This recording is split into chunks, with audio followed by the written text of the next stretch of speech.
Hello friends, welcome and welcome back to my channel. जिन लोगों ने भी अभी तक चैनल को सब्सक्राइब नहीं किया है, जल्दी से इस चैनल को सब्सक्राइब कर लीजिए, क्योंकि आपको एक से एक बेहतरीन वीडियो इस चैनल पे मिलने वाली है जो कि आप लोगों के लिए बहुत ही ज़्यादा हेल्पफुल साबित होगी। चलिए गाइज, स्टार्ट करते हैं आज का हमारा बहुत ही बेनिफिशियल वीडियो। जैसा कि आप देख सकते हैं, आज का हमारा टॉपिक है, हम एक नॉवेल पढ़ने वाले हैं जिसका नाम है डेथ ऑफ अ सेल्समैन। ठीक है, लिखी गई है आर्थर मिलर के द्वारा। ठीक है, किसके द्वारा लिखी गई है? आर्थर मिलर के द्वारा ये नॉवेल लिखी गई है जिसका नाम है डेथ ऑफ अ सेल्समैन। ठीक है, इतनी बात आप लोगों को क्लियर होगी। चलिए स्टार्ट करते हैं आज का हमारा बहुत ही मज़ेदार सा novel, death of a salesman. हम पॉइंट के रूप में इसे देखेंगे क्योंकि मुझे आप लोगों के लिए नोट्स भी तैयार करना है था, इस वजह से मैंने इसी फॉर्म में लिखा है ताकि आप लोग इजीली इसे नोट कर सको। ठीक है, चलिए आप बेशक इसका नोट्स बनाएं, आपको ये बहुत ही ज़्यादा हेल्पफुल रहेगा रिवीजन करने के लिए। ओके, तो Death of a Salesman is a 1949 play written by American playwright Arthur Miller. Okay, क्या इसमें बोला गया है? ये डेथ ऑफ अ सेल्समैन जो है वो एक प्ले है, लिखी गई है 1949 में अमेरिकन प्ले राइटर के द्वारा जिनका नाम है Arthur Miller. Next point, death of a salesman is a tragedy about the difference between the Loman is dreams and the reality of their families lines. Death of a salesman जो है एक tragedy है, लिखी गई है एक tragedy के बारे में जो कि डिफरेंस बताती है between the Loman and his dreams. Okay, is नहीं है यहाँ पे, Loman and his dreams and the reality of their families lines. ठीक है, बेसिकली इसमें है क्या, इस नोवेल में एक बहुत ही लोमन एक लेडी है जो कि एक इसमें दोनों एक पति और एक पत्नी है। अभी हम कैरेक्टर्स के बारे में बात करेंगे तो उसमें आपको मैं बताऊंगी कि कैसे कैसे करके कौन कौन से कैरेक्टर है। ठीक है, तो अभी अगर समरी की बात करें तो इसमें हम ये पढ़ने वाले हैं कि एक सेल्समैन होता है, उसकी बहुत ही ज़्यादा जो इच्छा होती है बहुत ही ज़्यादा ऊपर लेवल की होती है, अपर लेवल की होती है, बट जो उसकी कमाई होती है वो बहुत ही लोअर लेवल की होती है, तो वो लोग अपने ड्रीम्स को फुलफ़िल नहीं कर पाते हैं। बेसिकली यही है इस चैप्टर में। ठीक है, चलिए स्टार्ट करते हैं। सबसे पहले देखते हैं कैरेक्टर्स के बारे में। यहाँ पे आप देख सकते हैं कैरेक्टर्स को मैंने एक फ्लो चार्ट के ज़रिए आप लोगों को समझाने की कोशिश किया है। मैंने यहाँ पे आप देख सकते हैं विली लोमन एंड लिंड लोमन। ठीक है, ये दोनों जो थे हस्बैंड वाइफ थे। जैसा कि आप देख सकते हैं, ये मैंने फ्लो चार्ट इस वजह से बनाया ताकि आप लोगों को ईजिली समझ में आ जाए। Willie Loman plus Linda Loman दोनों हस्बैंड वाइफ थे जिनके बेटे थे बिफ लोमन और हैप्पी लोमन। इसमें दो कैरेक्टर अलग से थे जिनका नाम था चार्ली एंड बेनार्ड। चार्ली जो है वो इनका पड़ोसी था और बेनार्ड जो है वो चार्ली का बेटा था।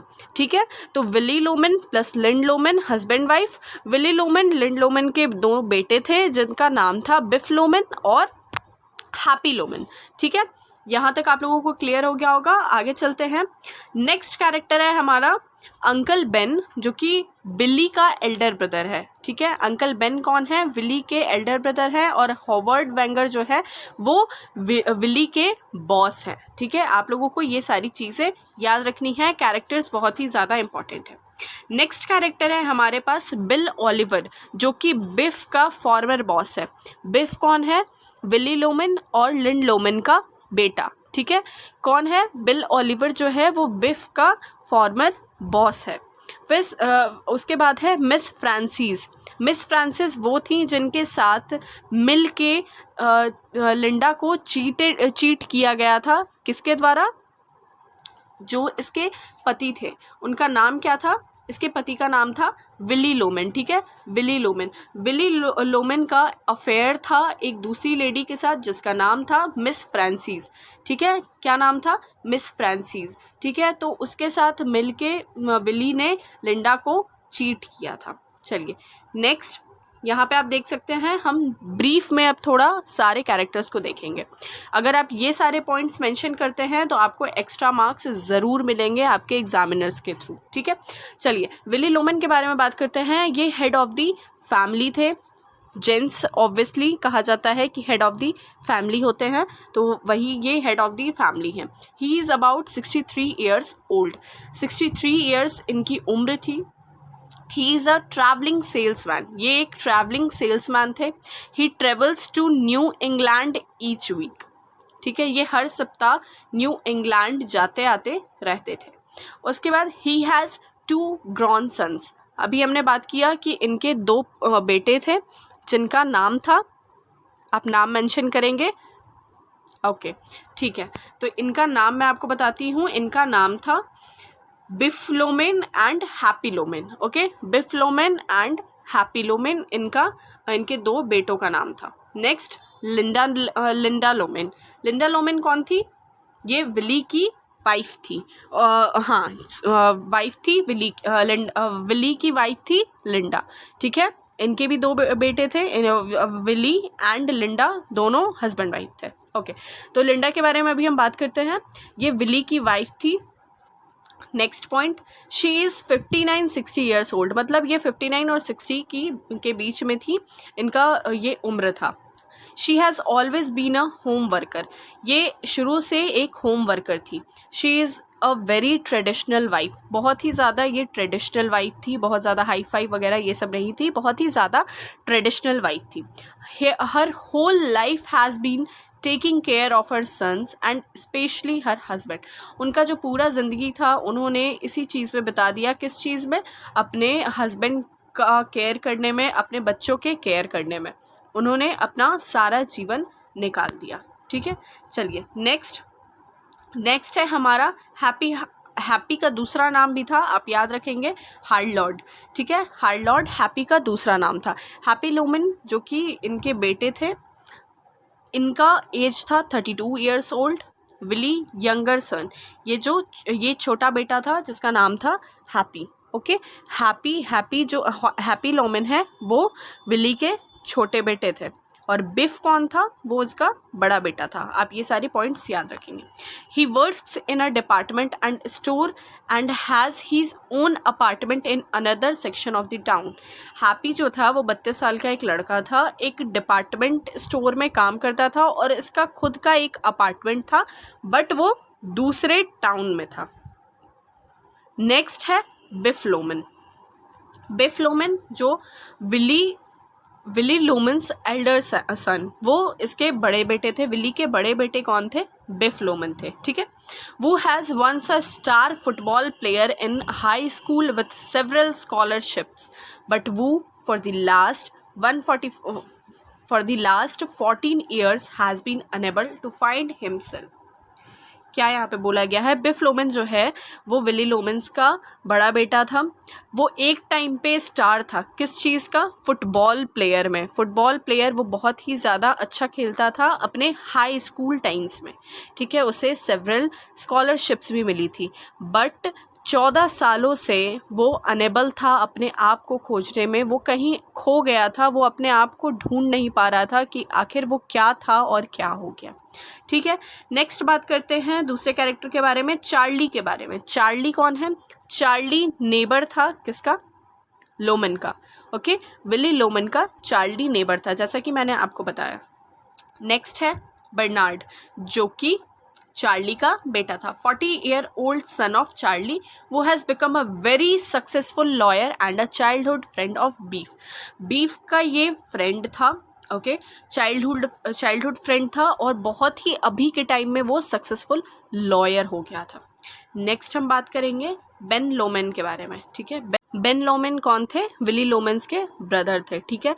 बट एक बहुत ही इंपॉर्टेंट बात आपको यहाँ पे याद रखनी है, वो क्या है कि ये जो बेन लोमेन थे वो बहुत ही इंपॉर्टेंट ये पॉइंट है, आप इसे लिख लेंगे, वो रियलिटी में था ही नहीं इंसान, ठीक है, वो रियलिटी में नहीं था, वो सिर्फ विली लोमेन के सपनों में आता था, वो इल्यूजन में था, ठीक है, वो रियलिटी में नहीं था, प्रैक्टिकली नहीं था, वो इल्यूजन था उनका, ठीक है, किसका, विली लोमेन का।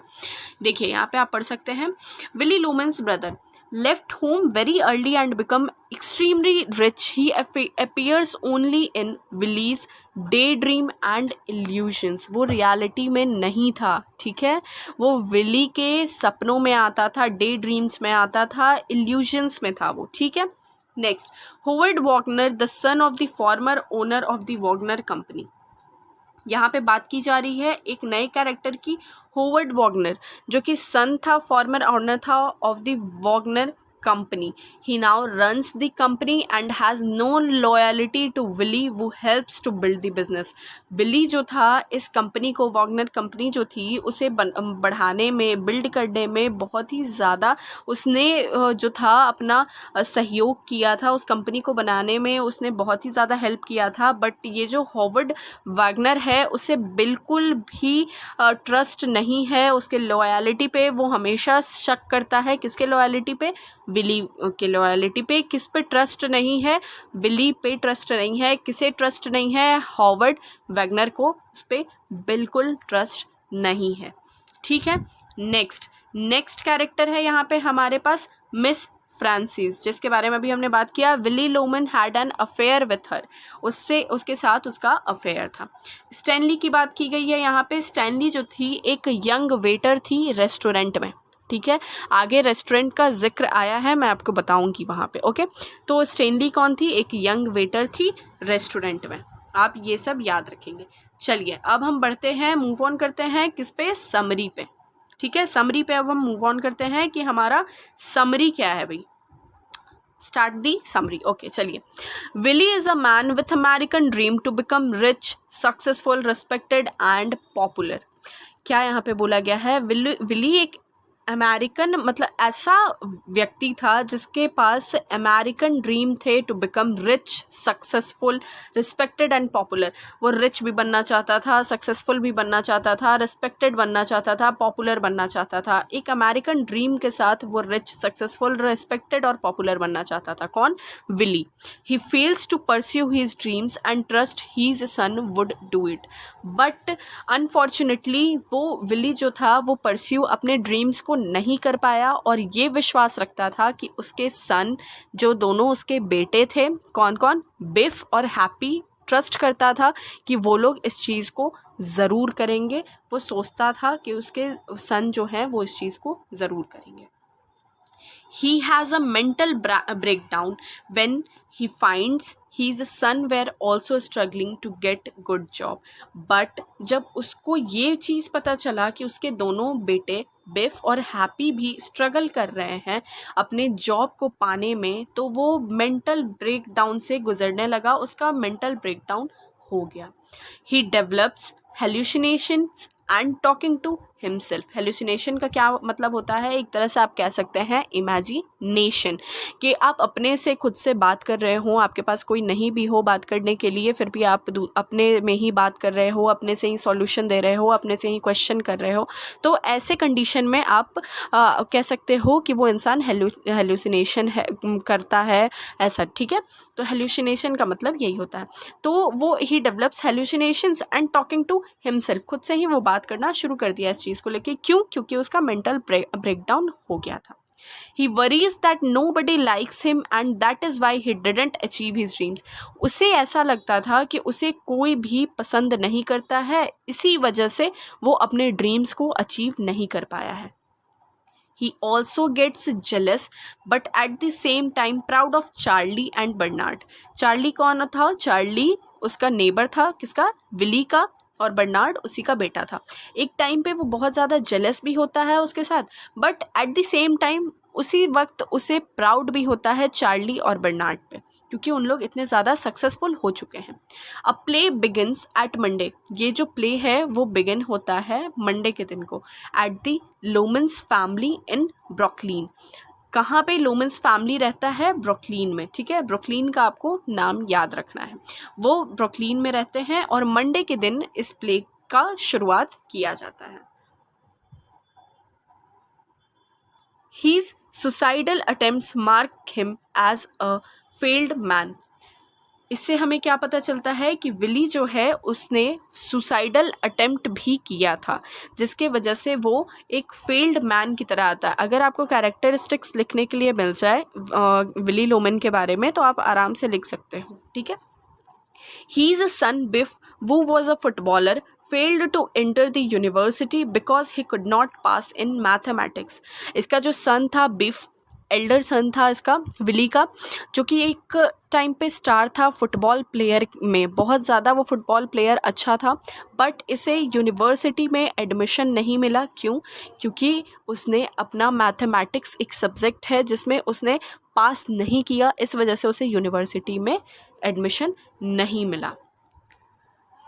ही इज़ यंगर हैप्पी, जो इसका छोटा बेटा था Happy, is also staying with them, वो उन लोगों के साथ ही रहता था। The children discuss about their father's indecisiveness and daydreaming, उन्होंने डिस्कस किया, तो जो भी उनके बच्चे थे उन्होंने डिस्कस किया अपने फादर के इंडिसिवनेस के मतलब में, जो उनको डिजीज़ थी, मतलब जो उनको प्रॉब्लम थी उसके बारे में, और उनके डे ड्रीमिंग के बारे में। उनका डे ड्रीमिंग ही बहुत ज़्यादा प्रॉब्लम था, वो हेलुसिनेशन करते थे, इमेजिनेशन में खुद से बात करते थे।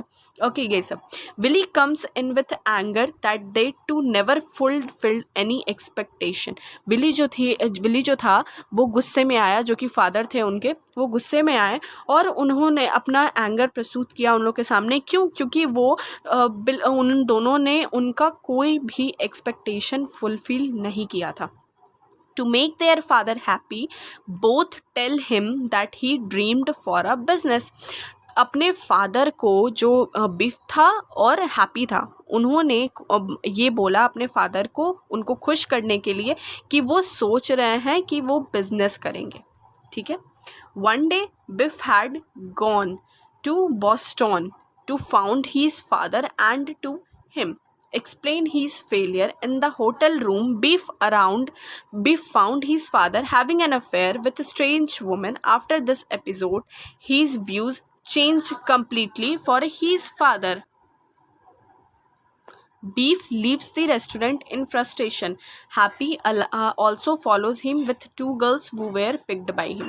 ठीक है, यहाँ पे क्या बोला गया है, एक दिन बीफ जो था वो बॉस्टन गया अपने फादर को ढूंढने के लिए, क्योंकि उसके फादर अपसेट हो गए थे और वो घर छोड़ के चले गए थे। तो उन लोगों, बीफ और हैप्पी ने उनको खोजने की कोशिश की, और खोजते खोजते वो बॉस्टन चले गए, और वो बॉस्टन जाके एक होटल रूम में पहुँचे, जहाँ की बीफ ने फाउंड किया, मतलब बीफ ने देखा कि उसके फादर का किसी और स्ट्रेंज वुमेन के साथ अफेयर है।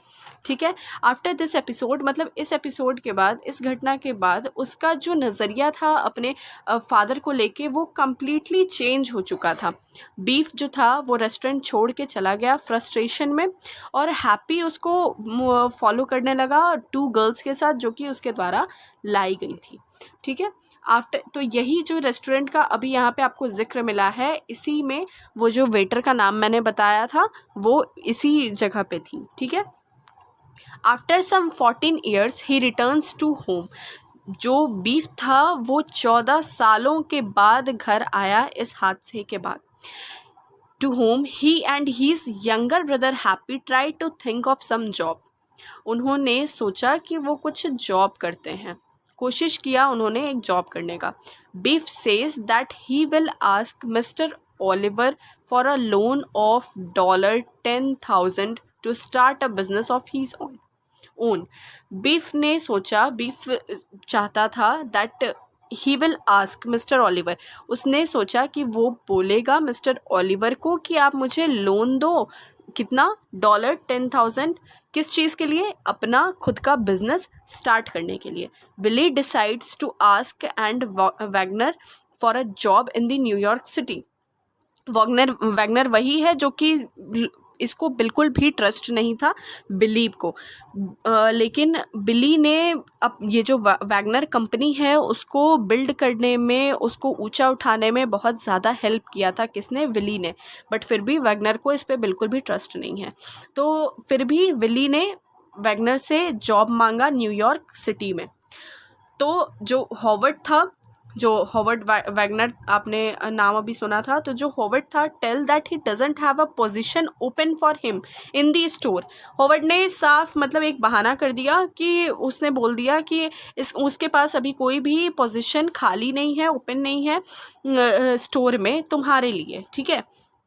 Willy then borrows $50 a week from Charlie से उसने एक सप्ताह के लिए $50 ले लिया। ठीक है, उसने बोरो कर लिया। Pretending that this amount is his salary. Okay, तो इसने ये $50 क्यों लिया चार्ली से? ये दिखाने के लिए कि ये जो अमाउंट है वो उसकी सैलरी है।